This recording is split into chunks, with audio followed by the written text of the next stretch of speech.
Hi everybody, this is the website boy again with another tutorial, and today we're talking about basic drop down menus.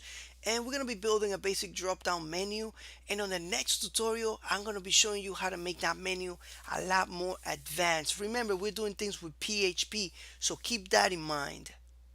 Alright, for those of you that want to do everything like me, I understand you. I want to do everything like me. You can install Sublime Text too and the Emmet plugin just to write code a little faster, right? Actually, a lot faster. For those of you that don't have this option of Sublime Text, you can install Notepad++, which is free for Windows, and the Text Wrangler, which is free for Mac users. And for those of you out there that want to download exercise files, and I understand, you can go to my website, thewebsiteboy.com/snippets. And guess what? You can also watch the tutorials at my website. That's cool, right? But anyway, for those of you out there that see this thumbs up, don't forget to click it if you like my videos. I mean, this means the world to me, right? And I appreciate it very much. For those of you out there that want to navigate my course, this is how you do it. You can click the next for the next video and the for the previous videos, right? You can also subscribe to my channel immediately. And every time I upload one of my videos, guess what? You get an email automatically to your email box. That is cool. For those of you out there that like my videos, thank you, thank you, thank you from the bottom of my heart. You guys are my world. You make more videos every single day, all right? You wake me up in the morning and you keep me awake at nighttime. Thank you so much. Let's continue with the tutorial.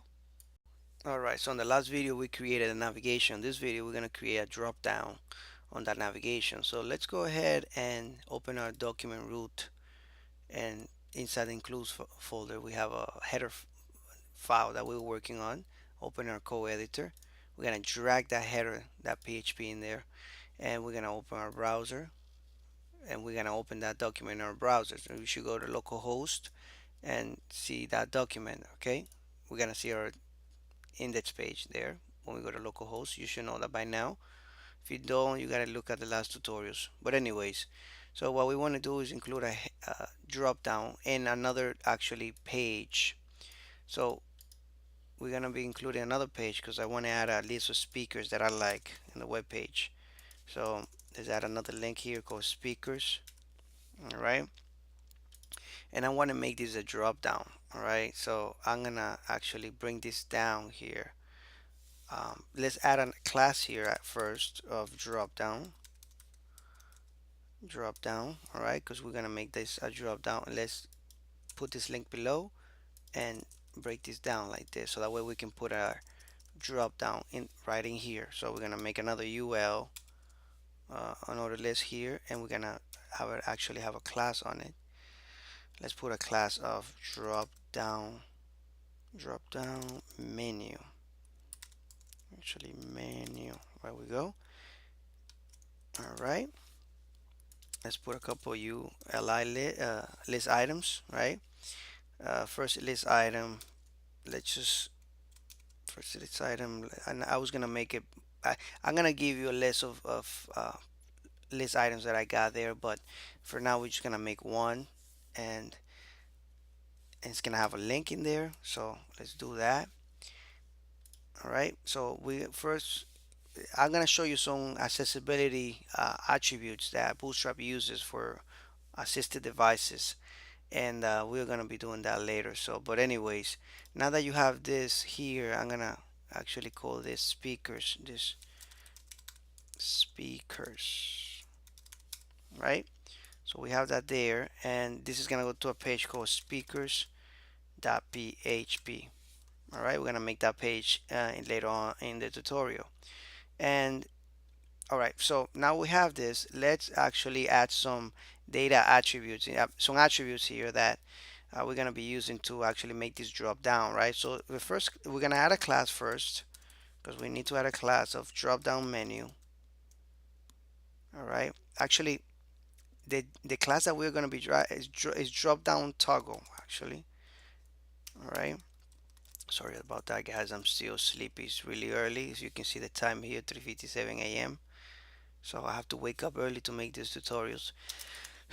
Excuse me. So data toggle, we're going to make another attribute called data toggle, and it's going to be a JavaScript. All right, And here we are going to all right, so we have that set, right? So we come to the, let's check it out on our browser. Refresh. So we have a speakers, um, right? And we click on it and it's working, right? Well, we need to actually let the user know.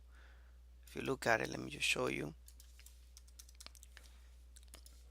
We need to let the user know that this is a drop down. So we did that on the last tutorial there, but don't go anywhere because I'm going to show you something new here on this one. So all right, let me just go ahead and, so now let's, what we did on the last ones, we added a spam tag here, all right, and we had a class here of carrot, right? So that gave kind of a, if we refresh it, my mouse, sorry guys, my mouse is just flipping out. It's just doing other things that, all right. So anyway, we refresh it and then we see this, all right. So let me just, all right. So now that we did that, all right. So what I wanted to show you is very simple. Is that Bootstrap has some accessibility classes for assisted devices, and you can go to components of Bootstrap, right? And you click on components when you get to Bootstrap, and then you go to drop downs, and here you will see that Bootstrap uses some accessibility classes, meaning it's for not classes, attributes for devices, for assisted devices. All right. So let me just, all right. So the first one that they use is called tab index -1. So you want to make sure that you use that on list items there. Remember, Bootstrap is a mobile first technology, right? So framework, right? So we are going, let's add this now so you learn how this is done, all right? So let's go here and let's add the first one. So the first one would be a, for the button, we're gonna add a area expanded true. Actually, no, we're gonna be adding it to our drop down menu. So let's add this one. All right, area label by. All right, we're gonna add this too. The role menu and the area. All right, and the area label by. So let's go to the menu and add this right here. All right, so that should be, we should be good there. And there's another one, if you didn't see that, called, it's called tab index, and we're going to add that to our list items here. So tab index, I'm just going to type this because I already know it. Tab index -1. All right, so make sure you put that minus there. Actually, sorry guys, this attribute does not go on the index. I'm still sleepy, sorry guys. It's just, all right, so tab index. So that's gonna be an accessibility item for small devices and other devices there for the Bootstrap uses. All right, so this drop down. Okay, so we are good to go. All right, so let's go. We're finished here. If you like this tutorial, let's just go to the browser. If you like this tutorial, please, make sure that you like it. Watch the next tutorials, and thank you guys for your support. And don't forget to like and subscribe. I'll talk to you in the next video. Actually, I'll see you in the next video. Bye bye.